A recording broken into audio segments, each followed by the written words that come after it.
The Holy Gospel according to Matthew. Glory to you, O Lord. Jesus said to the disciples, "Beware of practicing your righteousness before others in order to be seen by them, for then you have no reward from your Father in heaven. So whenever you give alms, do not sound a trumpet before you as the hypocrites do in the synagogues and in the streets, so that they may be praised by others. Truly I tell you, they have received their reward. But when you give alms, do not let your left hand know what your right hand is doing, so that your alms may be done in secret, and your Father who sees in secret will reward you. And whenever you pray, do not be like the hypocrites, for they love to stand and pray in the synagogues and at the street corners, so that they may be seen by others. Truly, I tell you, they have received their rewards. But whenever you pray, go into your room and shut the door, and pray to your Father who is in secret. And your Father who sees in secret will reward you. And whenever you fast, do not look dismal like the hypocrites, for they disfigure their faces so as to show others that they are fasting. Truly, I tell you, they have received their reward. But when you fast, put oil on your head and wash your face, so that your fasting may be seen not by others, but by your Father who is in secret. And your Father who sees in secret will reward you. Do not store up for yourselves treasures on earth, where moth and rust consume, and where thieves break in and steal.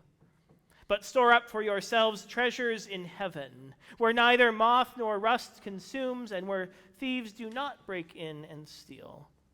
For where your treasure is, there your heart will be also." The Gospel of the Lord. Praise to you, O Christ.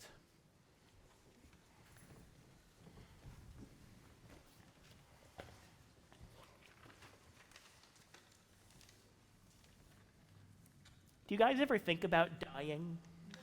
Yeah.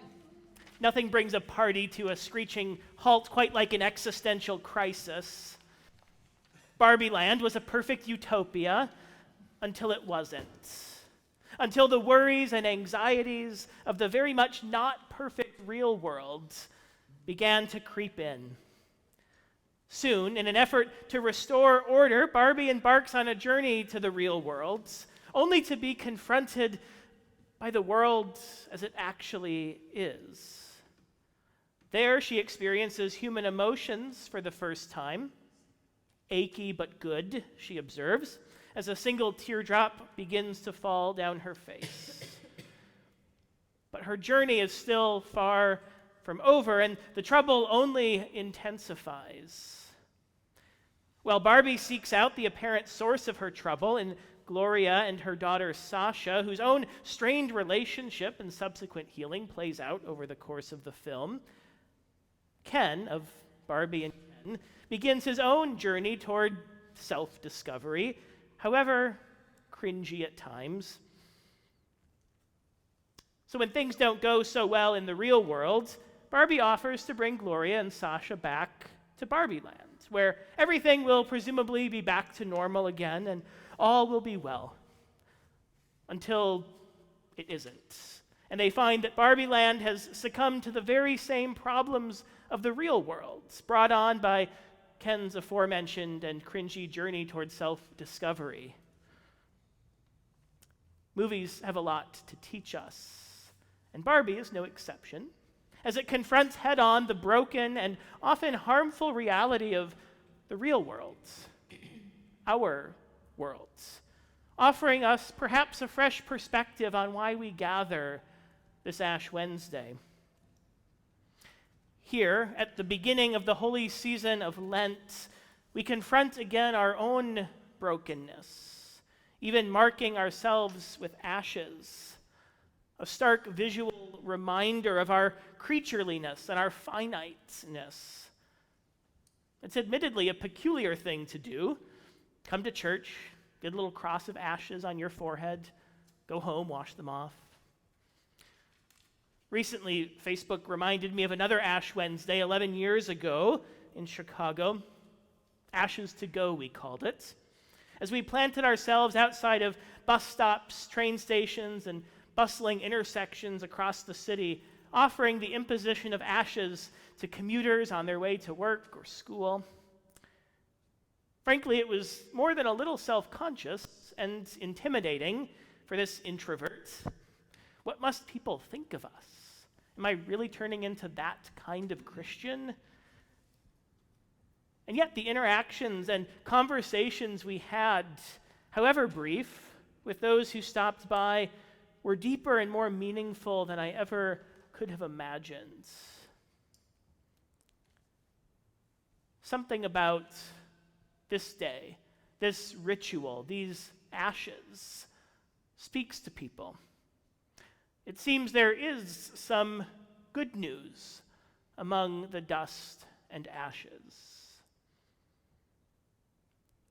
However awkward and cringy Ken's journey towards self-discovery is, his own existential crisis takes center stage as the film progresses.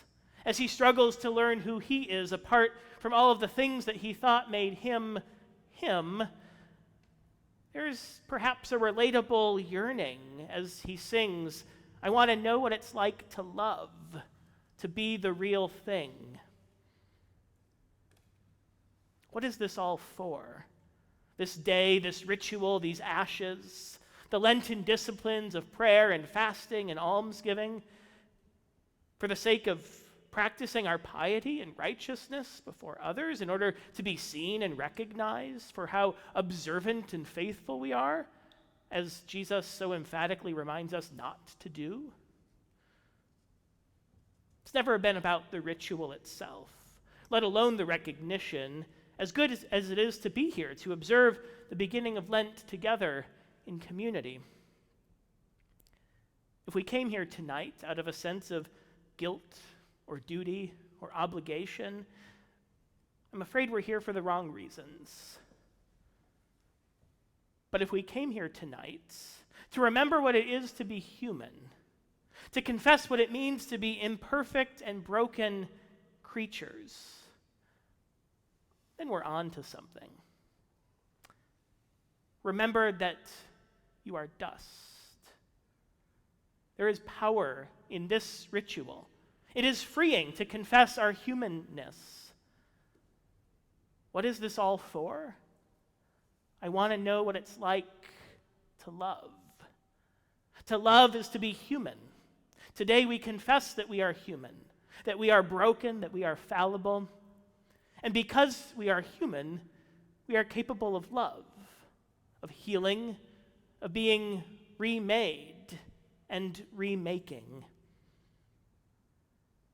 There's a certain danger in that, but it's a risk worth taking, as C.S. Lewis writes. To love at all is to be vulnerable.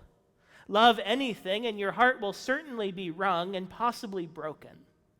If you want to make sure of keeping it intact, you must give it to no one, not even an animal. Wrap it carefully round with hobbies and little luxuries. Avoid all entanglements. Lock it up safe in the casket of your selfishness.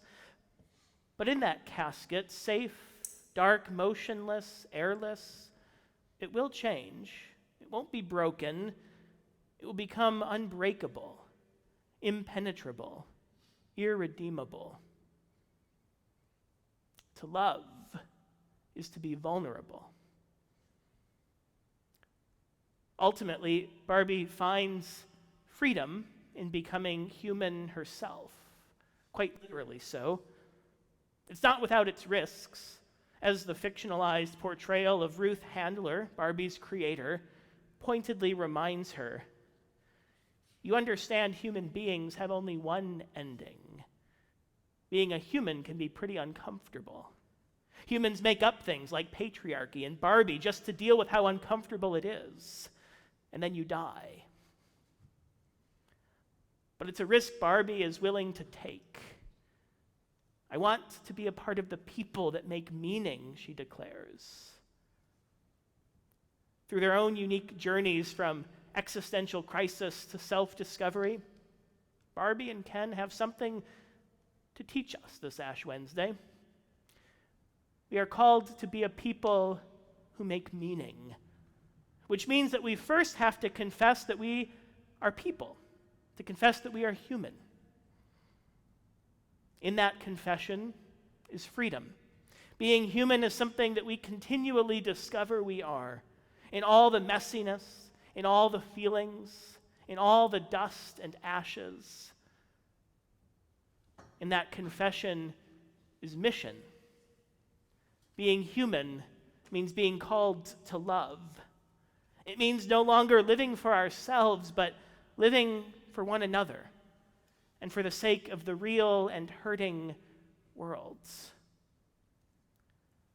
Dust to dust, ashes to ashes, love to love. This is indeed what we were made for.